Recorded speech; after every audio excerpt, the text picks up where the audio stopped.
बिस्मिल्लाहिर्रहमानिर्रहीम। अस्सलाम वालेकुम बच्चों, कैसे हो आप लोग? ठीक हो बच्चों? मैं उम्मीद करता हूँ आप लोग जहाँ भी होंगे खुश होंगे और एंजॉय करेंगे। आज की वीडियो हमारी बहुत ज़्यादा इंपॉर्टेंट है।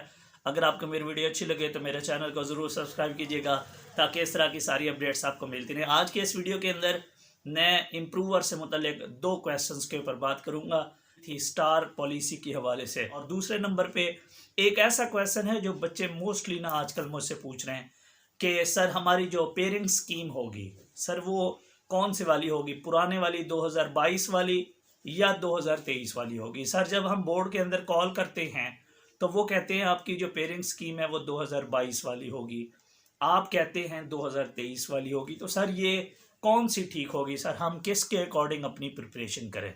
और बच्चों तीसरा जो हमारा क्वेश्चन होगा वो ये होगा कि क्या कभी इम्प्रूवर को सैपली आती है, क्या कभी इम्प्रूवर को भी वो फेल कर सकते हैं? आज हम इसके ऊपर बात करेंगे। एक तो यार मैं यहाँ सबसे पहले आप लोगों को बता दूं, आप लोग जब बोर्ड से पूछते हो कि कौन सी स्कीम फॉलो करें, एक्चुअली बोर्ड वालों को इस चीज़ का नहीं है आइडिया कि आपकी पेरेंट स्कीम क्या होती है। वो स्कीम से मुराद उनकी ये होती है कि उसका जो पेपर का पैटर्न है, पेपर का पैटर्न से मुराद ये है कि जो आपने पहले 2022 में पढ़ा है आपका उसी स्कीम के अकॉर्डिंग पेपर होगा। मीन्स जो केमिस्ट्री आपने पहले पढ़ी है उसी केमिस्ट्री का पेपर होगा, जो फिजिक्स आपने पहले पढ़ी है उसी का पेपर होगा, जो पाक स्टडी आपने पहले पढ़ी है उसी का पेपर होगा।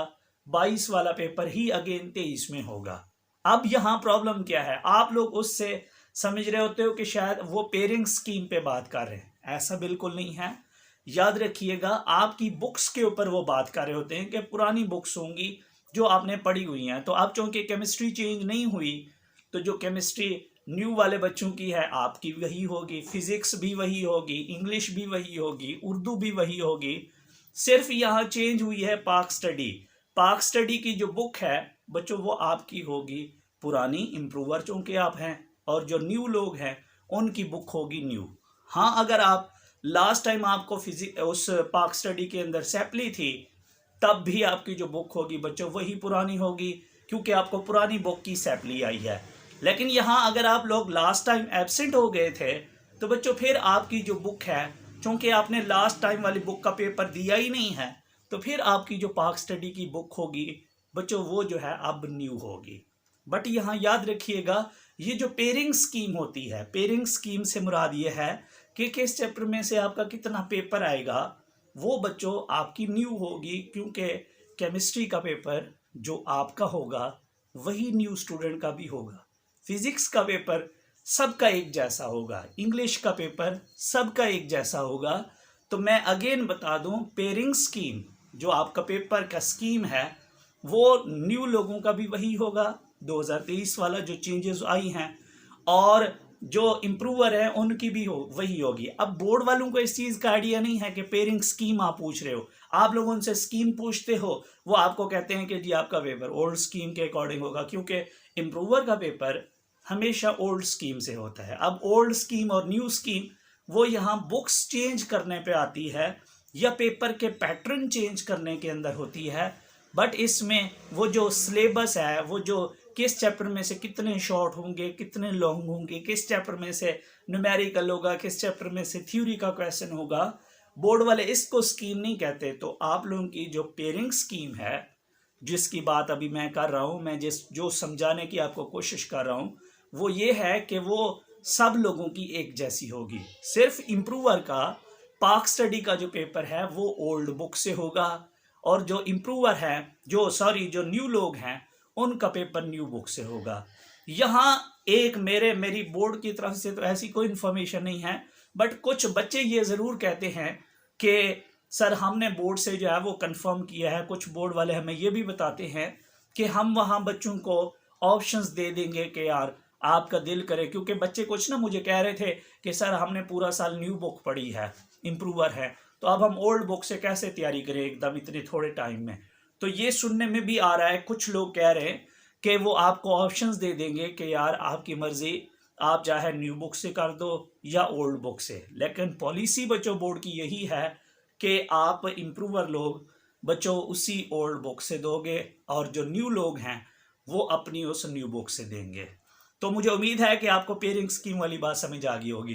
अब हम बात करते हैं कि जो स्टार वाली है, मैंने अपनी लास्ट वीडियो में बताया कि अगर आपको स्टार लगा हुआ है, स्टार लगाने का मतलब ये होता है कि उन्होंने आपको रियायती, आप किसी सब्जेक्ट में फेल हो रहे थे 2, 3, 4, 5 नंबरों से, उन्होंने जो है वो आपको खुद से नंबर लगा के आपको उन्होंने पास कर दिया, वो स्टार लगा के उस सब्जेक्ट में आपको पास कर देते हैं। अब इस दफ़ा अगर आप इम्प्रूव के लिए दाखिला भेजा है आपने, और आप सब्जेक्ट डेफिनेटली जब आप इम्प्रूवमेंट के लिए दाखिला भेजते हो तो साथ में वो जो स्टार सब्जेक्ट है बच्चे उसका भी दाखिला भेजते हैं। तो अब अगर आप, यहाँ मैंने 2 केसेस बताए थे कि अगर आप एब्सेंट हो जाओ या आप लोग के जो है उस सब्जेक्ट को अगेन आप पास नहीं कर पाते तो आपको फेल कर देते हैं। अब आपका जो वो पासिंग रिज़ल्ट है वो भी ख़त्म हो जाता है। बट इसके ऊपर मैंने आज अगेन हमारे जो पंजाब के मुख्तलिफ बोर्ड्स हैं उससे मैंने अगेन आज जो है वो कंफर्म किया है। मुख्तलिफ दोस्त हैं मेरे, उनसे भी मैंने पूछा है इसके अंदर डिटेल में। उन्होंने कहा जी ऐसा बिल्कुल नहीं है कि वो आपको फेल कर देंगे, जो आपका पासिंग रिज़ल्ट है वो आपके पास रहेगा। अगर आप एब्सेंट हो जाते हो तो आपका पुराना रिज़ल्ट रहेगा, वो स्टार वाला सब्जेक्ट वही स्टार रहेगा, आपको कोई इशू नहीं है अगर आप पेपर नहीं देते। लेकिन अगर आप पेपर देते हो और आप अगेन उस स्टार वाले सब्जेक्ट के अंदर फेल हो जाते हो, लेकिन आपके बाकी सब्जेक्ट्स के अंदर, लाइक सपोज करो आपने 4 सब्जेक्ट का जो है वो एडमिशन भेजा है, एक उसमें स्टार वाला है, 3 और हैं। स्टार वाले में आप अगेन फेल हो जाते हो, उसको पास नहीं कर पाते, लेकिन जो बाकी 3 हैं उनमें आपके मार्क्स इंप्रूव हो जाते हैं। तो जो आपके मार्क्स इंप्रूव हो गए हैं आपको वो भी नहीं मिलेंगे क्योंकि आप उस स्टार वाले को पास नहीं कर पाए।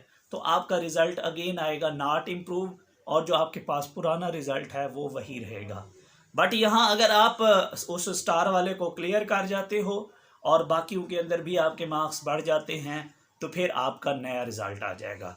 बट अगर आप उस स्टार वाले के अंदर अगेन फेल हो जाते हो या जो आपके बाकी सब्जेक्ट्स हैं उनके अंदर भी आपके मार्क्स नहीं आते, आप अगेन फेल हो जाते हो, तो बच्चों याद रखिएगा आपका जो रिज़ल्ट है वो लिखाएगा नॉट इम्प्रूव। और वो जो आपका स्टार वाला रिज़ल्ट है वो जिसके अंदर मैंने लास्ट टाइम बताया था उसके लिए अगेन माजरत, उसके अंदर चूँकि थोड़ी मिसअंडरस्टैंडिंग हो गई थी, मैंने एक ही बंदे से कंफर्म किया था जिसकी वजह से मैं उसको अंडरस्टैंड नहीं कर पाया। और हाँ, और आपका जो रिज़ल्ट है जो आपके पास ऑलरेडी है वो वही रहेगा, वो कहीं नहीं जाएगा। बट जो आप लोगों के बाकी सब्जेक्ट्स के मार्क्स इंप्रूव हुए होंगे वो आपको नहीं मिलेंगे। और ये इस तरीके से है। और एक और क्वेश्चन भी बच्चे ना मुझसे यहाँ पूछ रहे थे कि सर अगर हम पहली दफ़ा अपने मार्क्स इंप्रूव कर रहे हैं और हमारी किसी सब्जेक्ट में सैपली आ जाती है तो सर वो हम फेल होंगे?